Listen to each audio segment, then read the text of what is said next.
watching, I go through the channels at work and I watch Pat Robertson, and Pat Robertson is in a panic about this new world order that is coming, you know. I mean, they prayed forever that there would be the second coming of Christ. He comes and they call it a cult. And they're scared of it. See? Because they expected him on what? A white horse. They didn't realize that white horse means purity of mind. When there's purity of mind, he comes. Here he is in full bloom. And as I've told you before, the guru who said that, I love this line, the Jews waited for 40,000 years for the Messiah to come. When he showed up, they killed him and gave the business to the Italians. Think of that one. And it's true. And it's the same thing now. Here we are at the second coming of Christ. Uranus is regrouping with Aquarius, and the entire universe is in this constant, in this beautiful state of change. And those people who have been praying for it to happen are afraid of it. Well, anyhow, you know who he's taking this out on, Pat Robertson? John Lennon. It's all a John Lennon conspiracy. Really. And he says, I want to show you, watch, he said, I want to show you how serious this is. He said, there are millions of people singing this song, Imagine. We should have played it here today as a salute to Pat Robertson, but maybe next week we will. But I mean, you know, he said, imagine. And then he said, imagine no religion. That's what it says in the song. And this other girl sitting with him, oh, I can't believe that. I can't believe it.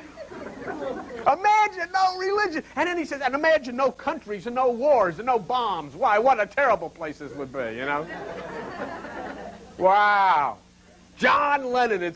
You know, now I know John Lennon really has arrived. And John Lennon would be the most happy when they're after him and they're really upset with him. It's just like Jesus. Jesus got in trouble not because he started a new religion, but because he threatened the system and their financial security and their stranglehold on the minds of people. That's over with, okay? Let's take a look then on page 26 of those little Bibles of yours. Jesus Christ is telling us about consciousness. He's telling us about the human mind. He's telling us about how the human mind will finally find itself free and overcome as we've gone through Matthew 24. And in Matthew 24, verse 40, which is on page 26 of those little Bibles, okay, Jesus Christ makes this statement. Matthew 24 and verse 40. Then shall two be in the field, the one shall be taken and the other left. The one shall be taken and the other left. Two women shall be grinding at the mill. The one shall be taken, and the other left. Many in Christianity and in Christian circles take this as there are going to be two people walking along a lot somewhere, or a field, you know, or a cornfield, and all of a sudden, you know, they're walking along, and I'm walking along with Joan here, and I'm saying, wow, I can't wait. We're going up to see Rod Stewart Thursday night. What do you think of that?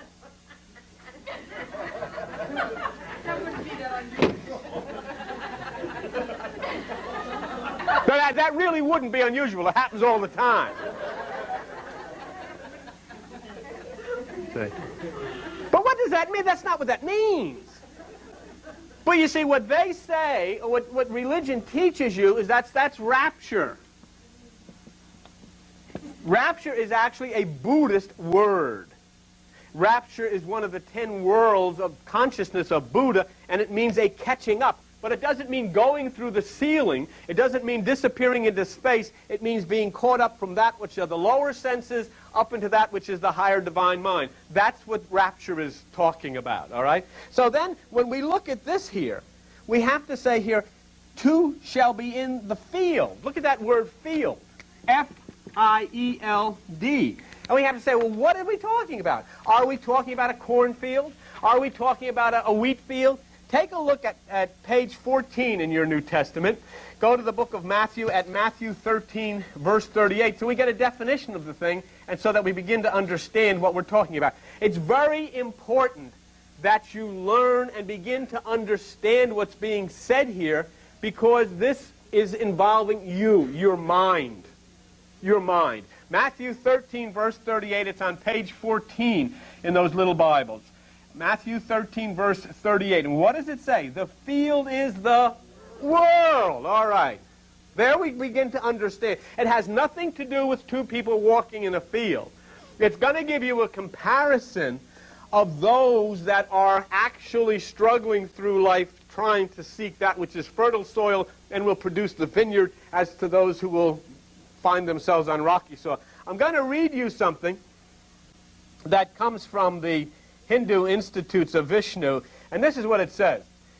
This human form, O earth, is called field. This human form, O earth, is called field. He who knows how to enter and how to leave, it is dominated by those conversant with the knower of the field. Now I'm reading you something that's Hindu, say, and it said it is dominated by those conversant or who can communicate with the knower of the field. Those striving for freedom must constantly seek to understand the field and to obtain a knowledge of the knower of the field. So there then you begin to understand where Jesus got this from, don't you? Two people will be in the field, and Krishna says that you must strive, okay, to constantly seek to understand the field, which means your mind, and to obtain a knowledge of the knower of the field, which is your higher mind. So there you have the instructions from Krishna as to what is very, very important for you. You must understand what the field is. You must understand who the knower of the field is, or the higher consciousness. And Jesus Christ is saying, two people shall be in the field. One will be taken, and the other will be left. So if the field is the world, then you have yourself. One will be taken. He who works the field, he who cultivates the field, he who then brings the field to fertile propensity so it grows that which is divine, you, he, she will be taken into that which is the divine half, the right hemisphere. Those who are in the mind, the left side, the unfertile side, will be left. And now put it into which perspective. This exactly is a prophecy of what's happening today. People will look at you and say, look, I don't know where you're coming from. Where have you been? What have you done? You know, you're in a whole thing that I don't know anything about. Because you have been taken into that vineyard, into that field, which is in the right side. But they have been left. They don't have the slightest idea what you're talking about. If you've gone into divine realms, you've gone into things that you understand of the higher mind, and people are very suspicious of you. What did Jesus say? He said, cast your net to the right side. It says the door to the holy place in 1 Kings 6:8 in the construction of the temple. The door to the holy place is on the right side of the building. And it says that the vineyard is planted with God's right hand, meaning that is the place of the field. And that if you're working there in the field, if you're working in the mind, and you're opening that which is the divine aspects of the right hemisphere of the mind, you will be taken into that. You will be taken into that nirvanic experience, and you begin to understand things. You begin to feel things. You begin to love things. All of a sudden, things that were not important to you before become very important. You're concerned about animals. You're concerned about dolphins. You become more concerned about starving children in Africa than whether we hit the moon or whether we go up with rockets. All of a sudden, you're not quite as patriotic. Oh, you love being here and all of these kind of things, and you're grateful for the fact that you have a nice house. But now it is more important to you that you develop a oneness with people that don't than it is that you get more and more, and we bring and raise flags and shoot and all of that stuff. That used to be important to us. Suddenly, there's a difference, there's a change, because we now are involved with the understanding of the knower of the field, that which is the wisdom of the mind. And Jesus Christ said that's knowledge. When you talk about the knower, let me show you something. I don't know what page it's on in those little Bibles, but somebody can yell it out. Luke 11. Go to Luke 11. I want to show you something. Okay, 52 now, Mark. Okay, still 71. Luke 11. See, we're talking, what did Krishna say? You must get an understanding of what? The knower of the field. That is the knowledge or the wisdom of the higher mind. Look at Luke 11, verse 52. Jesus says, woe unto you lawyers. Lawyers are those who interpret the law or the Bible. What does he say? You have taken away the key of knowledge. Why? You entered not in yourselves. In other words, you did not enter in yourself. Therefore, you have taken away the key of knowledge. You are not conversant with the knower of the field. You are not conversant with the wisdom of the higher mind because you have not entered within yourself. And not only have you not entered within yourself, but you have hurt others. Why? Because them that were entering in, look what it says, you hindered. You told them, oh, it's a cult, it's evil, stay away from it. You chased people away from the field and did not give them the opportunity to be conversant with the knower of the field.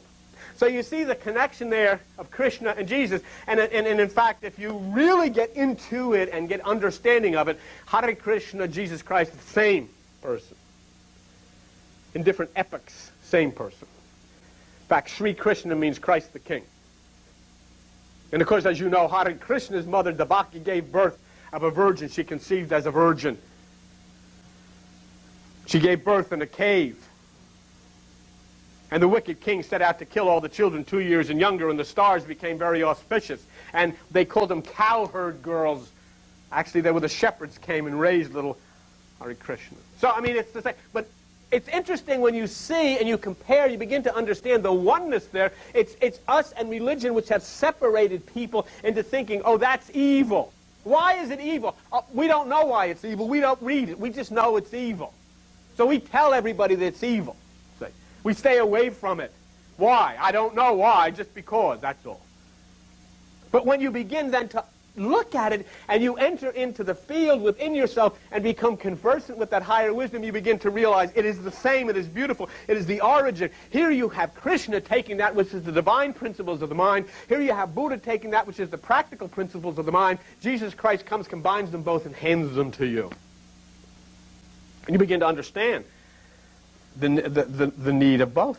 So let's go back to where we were then in Matthew 24. And here Jesus is telling us that, do you understand only something? You'll have many in religious circles who are working through the mind trying to do